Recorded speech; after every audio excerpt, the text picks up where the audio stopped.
C'est un rayon vert qui a infligé une sévère défaite aux conservateurs de la CDU.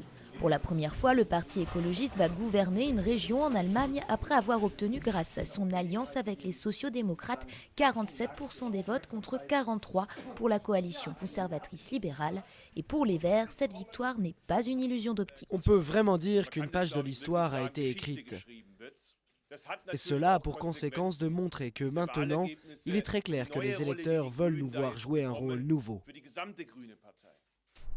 C'est le Bade-Wurtemberg que les Verts vont désormais devoir gouverner. L'une des régions les plus riches d'Allemagne, l'une des plus conservatrices aussi, la CDU y était au pouvoir depuis 58 ans.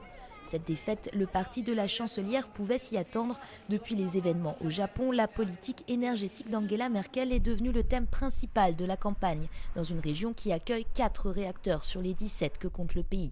Après l'accident de Fukushima, elle a donc décidé un moratoire sur l'allongement de la durée de vie des centrales qu'elle avait fait voter 5 mois plus tôt. Une volte-face qui n'a pas convaincu les Allemands, qui étaient 250 000 à descendre samedi dans les rues pour protester contre l'utilisation du nucléaire. Ces décisions politiques ne sont que des zigzags. Merkel n'est pas crédible. Il ne faut pas qu'on reste dans cette situation. L'important, c'est qu'on ferme les centrales. La chancelière, qui s'exprimait après les élections, a elle-même reconnu que le nucléaire avait fait pencher la balance.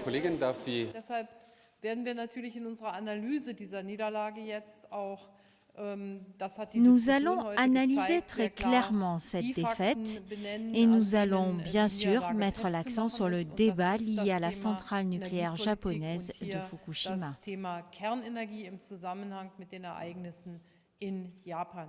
Pour la CDU, l'addition est donc salée, d'autant que le clan conservateur avait déjà perdu la ville de Hambourg il y a un mois. Mais même si la marge de manœuvre de la coalition se réduit au Parlement, le gouvernement n'est pas directement menacé. 3 autres scrutins régionaux sont cependant prévus en 2011 et la vague verte pourrait bien également y déferler.